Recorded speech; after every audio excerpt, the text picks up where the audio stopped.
All right, so the man that scammed the Nepalese man of 1.6 billion naira that I posted yesterday, the man had been arrested. Somebody say power. The man was arrested yesterday by the members of the EFCC, right?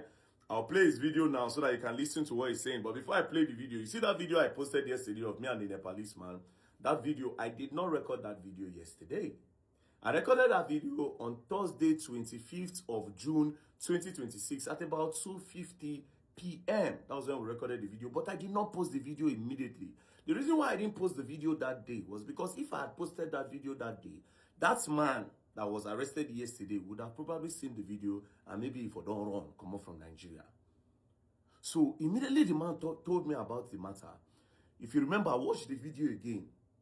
He said, after they scammed him, right, after they got 1.6 billion naira from him, if you remember the story, he said that when they came into Nigeria, the first place they had their meeting was at the first headquarters. And it was at the first headquarters, inside the first headquarters, that they told them that, oh, they can transact with this said man that collected 1.6 billion naira from them.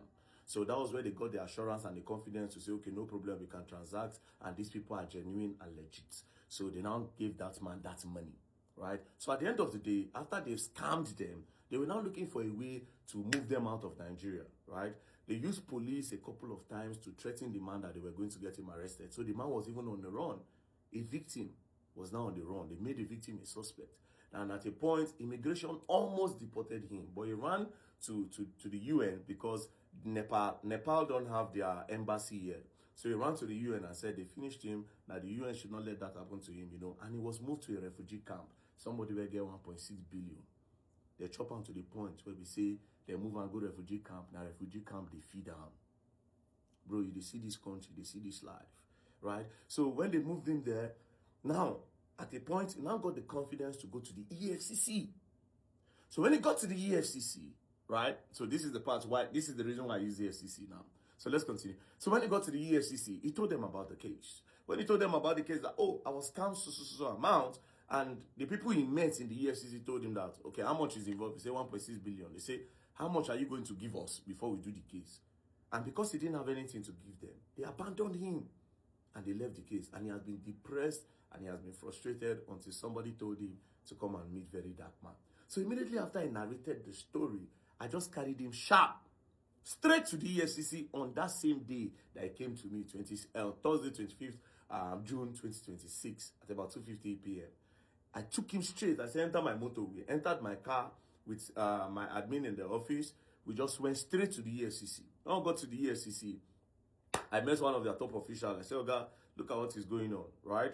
That he came to the EFCC and EFCC told him that he must give them money for them to start the case. The Oga was very surprised. He said, that's not possible. The Oga saw with everything that is not possible. I asked the guy, where did you come? He said, yeah. The Nepalese man almost walked me to the office where they told him that thing. That's how well he remembered the place. The Oga was really confused, right? We argued a couple of minutes. He said he's not here. At the end of the day, God so kind. The Nepalese man had a copy of the petition that was written, that they wrote from that office, and it was assigned to the office.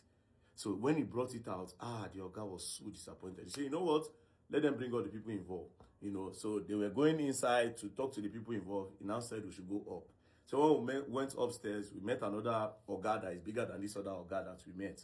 So that one now said, he told the man to explain. The man explained himself. He said, not to worry, right? This is EFCC. We'll track the case file and we'll bring it.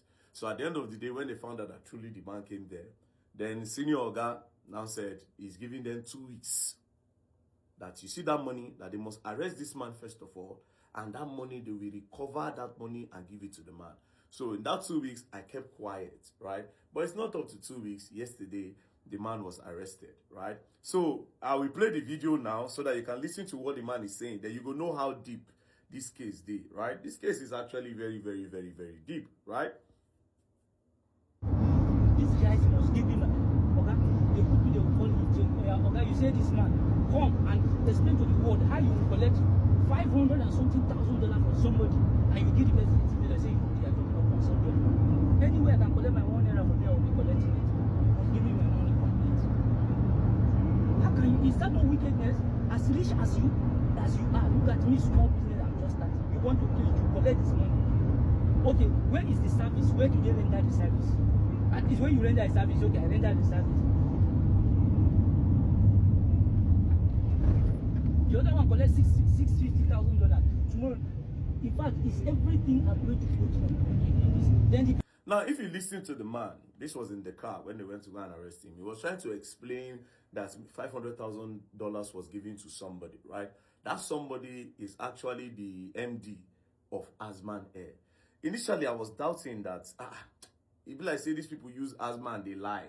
But apparently, it's seeming like, it's already looking like the MD of Azman Air is actually involved in this scam. Bro, these people, they craze gone for this country, bro. It's looking like, yeah, this person is part of this whole plan. It's looking like it. And which is very, very sad and heartbreaking. But at the end of the day, I trust EFCC to, I don't they use I trust EFCC. Now EFCC, when I no trust before, they don't they tell my friends now. As they don't help me go arrest person now, those use I trust. Okay, well, EFCC are now my new friends. So there's no two ways about it. They are my guys now. Anyways, I trust EFCC to investigate because of the directive that the chairman of EFCC gave them. I trust EFCC to make sure they investigate and everybody that is involved will be brought to book, right? Now, if you remember, when this man talk about the police, me and the new IG, Olatunji Rilwan Disu, I've known him for a long time, right? Because of, we have taken cases to him, right? When he was the CP of FCT, a lot of cases were solved under him. So, to me, based on my own experience with him, he's a very good man. So when they told me that they were scammed at the police force headquarters, I asked him the year. During the time that it was scammed, it was Kayode Egbetokun that was the Inspector General of Police, right? So it wasn't Disu. So what I did was this. If I had gone to Disu instead of EFCC, maybe if I had gone to him and said, okay, look at what is going on, he would say, this thing happened. Okay, you investigate this matter and make sure you arrest all those officers that is involved and make sure we get this money back. But here's where the problem will happen. It's possible that those officers that will give this matter to investigate, it's possible that maybe they might know one or two persons. So they'll look for a way to water down that part of arresting those officers. Maybe they might get this man's money back. But you see that part of those officers that are involved using the force headquarters to do fraud, they might not be arrested. So by now going to EFCC now no be police. So they will investigate those policemen that are involved. They will be brought to book. Then they will hand their names over to the Inspector General of Police, which is Olatunji Rilwan Disu. Then we can now know them. So this is the reason why, instead of going to my guy, you understand, I went to my former enemy, EFCC people, who are now my friends. Because you see, at the end of the day, right, what we want is the progress of Nigeria. Me, I cannot live anywhere else, right? And I've told myself that I will always use my platform to fight against these corrupt people that are trying to ruin this country. Imagine a foreigner coming into Nigeria and he wants to come and invest, right? Because if he was getting a genuine flight travel agent, that person would have made money from him and he would have spent that money in Nigeria, therefore boosting our economy, you know. But instead, they turn around, they scam the man. That is not the face of Nigeria. There are a lot of genuine business people in this country that don't get business anymore because of these bad eggs that have ruined the face of Nigeria and turned it into a scam nation. So this is why I will always use my platform to fight. I don't care whoever that is involved when it comes to like corruptions like this, especially when it involves like international people, foreigners. You get the thing they be, you go spoil my country. We don't have anywhere to go. We in Nigeria will go live and Nigeria will go end.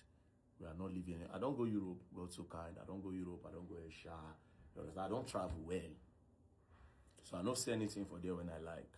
So yeah, everybody that is involved in this case will be definitely exposed by the grace of God and with the effort of the EFCC. And of course, I'll still take the matter to the Inspector General of Police by the end of today.